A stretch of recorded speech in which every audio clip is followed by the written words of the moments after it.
saya kerja. Ngerti nggak kamu? Aku lagi nggak enak badan, Tante. Alasan kamu. Saya tahu kamu cuma alasan doang. Capek apa? Kamu kerja apa? Di sini kamu cuma makan tidur doang kok. Sekarang saya minta kamu bikinin saya roti cepat. Saya sudah lapar.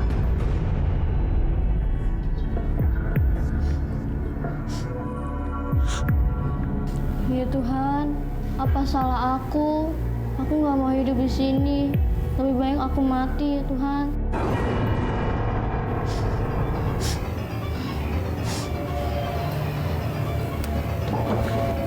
Ini mungkin yang terbaik buat masalah aku.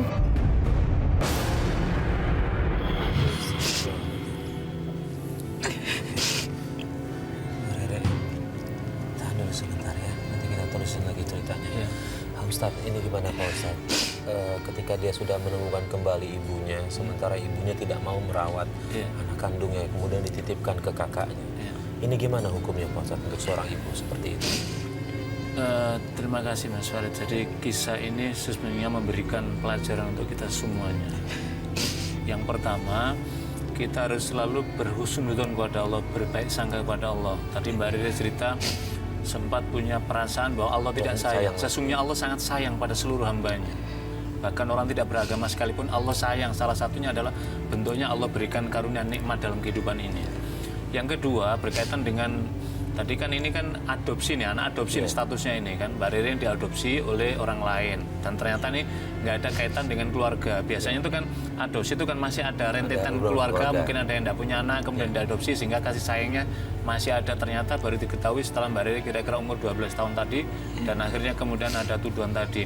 Jadi kalau yang kedua yang tadi kasus yang kemudian disampaikan Mbak Rere dari keluarganya tuduhan tadi, orang yang menuduh tanpa ada bukti, apalagi ini masih usia anak-anak, maka itu termasuk perbuatan dosa yang sangat dicela oleh Islam. Yang ketiga, setelah kemudian itu mencari karena tahu Mbak Rere bahwa itu bukan ibu kandungnya, ternyata ibu angkat dan nggak ada kaitan dengan persaudaraan secara darah, maka kemudian mencari dan ketemulah ibunya. Seharusnya ibu ketika menyaksikan anak besar mestinya dia bersyukur bertemu lagi dengan anaknya, dan anaknya usia itu kan usia yang memang perlu kasih sayang. Dan ternyata ibu ini, ibu kandungnya sendiri ternyata sangat tega sekali dan memperlakukan semacam itu, kemudian dikirimlah ke tantenya. Jadi ibu kandungnya ini sesungguhnya kalau dalam konsep agama tidak dibolehkan perlakuan seperti itu. Karena ada beberapa kewajiban orang tua, hakul walidi waladau. Jadi kewajiban orang tua kepada anaknya, yang pertama salah satunya memberikan nama yang baik. Ini nama asli beliau kan namanya baik, Mbak Rere ini. Yang kedua memberikan pengasuhan yang baik. Ini karena mungkin tidak sempat berikan pengasuhan. Yang ketiga adalah memberikan pendidikan, dan ternyata ketika kembali ini sudah menemukan lagi mestinya itu ibunya adalah melakukan tadi itu, tapi ternyata tidak melakukan. Maka ibu yang semacam ini juga mendapatkan kecaman, ancaman dalam konteks ajaran Islam tidak dibenarkan. Ya, memperbaiki dari ketiga itu yang dia tinggalkan. Iya, ya, dia tinggalkan. Mestinya kan ini kan menjadi tanggung jawabnya. Ternyata tanggung jawabnya digeser kepada tantenya lagi, dan ternyata ketemu tantenya yang tidak baik lagi juga gitu loh.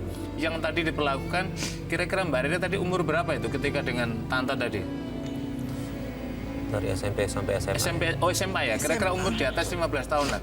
Ini seharusnya ini juga tidak dibolehkan ini. Sekalipun misalkan ini apalagi masih keponakan, bahkan orang lain pun yang tidak ada ikatan darah dengan kita tapi tinggal di dalam pengasuhan di rumah kita, maka kita pun berkewajiban memperlakukan secara baik. Nabi SAW dalam suatu kesempatan ketika ada orang memperlakukan pada buruhnya, istilahnya pembantu khodim di rumah tidak baik, Nabi saja menegur sahabat tadi itu gitu. Apalagi ini usia anak.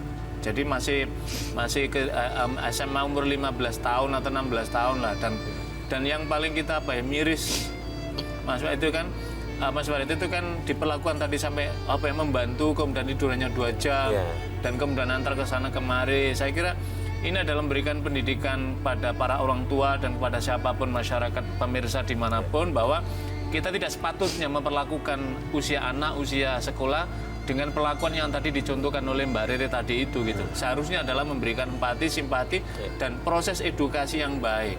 Sebab keluarga itu adalah penyemaian nilai-nilai kebaikan. Ketika nilai-nilai kebaikan tidak mendapatkan, maka nanti ketika usia dewasa ini juga akan terbiasa dengan ketidakbaikan yang sudah diterima. Apalagi Apalagi tadi Mbak Riri kan sampai pada puncak putus asa sehingga mau mengakhiri bunuh diri.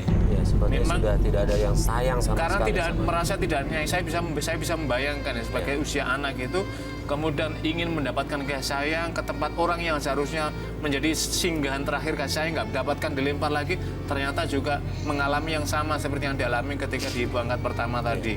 Jadi Islam sangat memberikan perhatian dan penghargaan kepada anak untuk diperlakukan secara baik, karena inilah yang menjadi aset untuk masa depan anak-anak dan suatu bangsa itu. Ya, baik, terima kasih Pak Ustadz. Ya. Mbak Rere, lalu kemudian setelah usaha mencoba bunuh diri, apa lagi? Tapi Sudah sempat minum. Sudah. dan saya sempat koma beberapa hari di rumah sakit. Tapi akhirnya saya bisa sembuh lagi. Yang menolong Mbak Rere siapa waktu itu?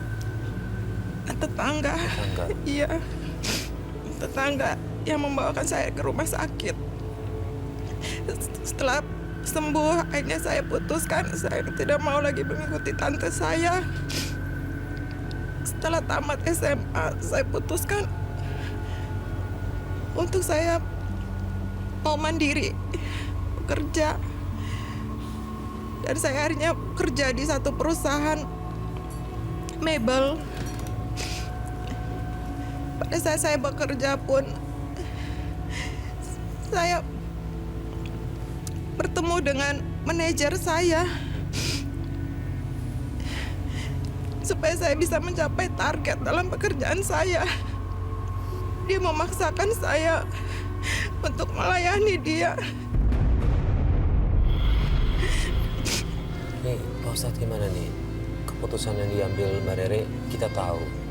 Dan tapi kan kita nggak bisa terus-menerus menyalahkan apa yang diambil dari Mbak Rere.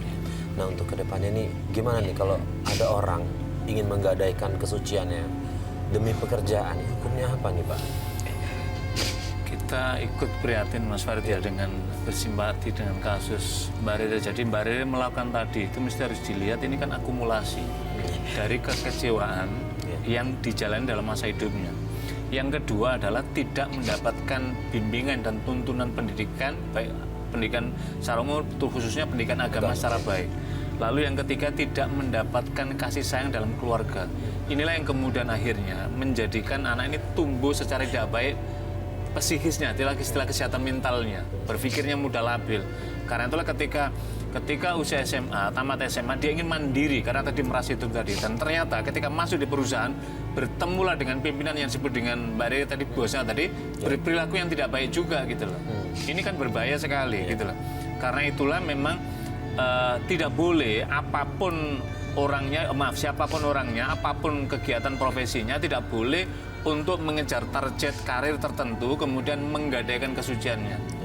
Karena kesuciannya adalah anugerah Allah yang harus dijaga. Ini adalah kesucian yang termahal dalam hidup seorang wanita maupun seorang laki-laki, khususnya seorang wanita. Ini harus dijaga. Maka ketika tadi sudah masuk dalam perbuatan tadi, dan ini adalah perbuatan, maaf, ini adalah perbuatan yang dilarang dalam Islam, tidak dibolehkan. Maka nanti akan menyeret kepada kisah-kisah berikutnya yang membawa konsekuensi. Jadi siapapun orangnya, maka tidak boleh menggadaikan kehormatan kesuciannya untuk mencapai karir atau mengejar sesuatu, maka tidak diperkenankan dalam Islam. Itu termasuk perbuatan yang dicela.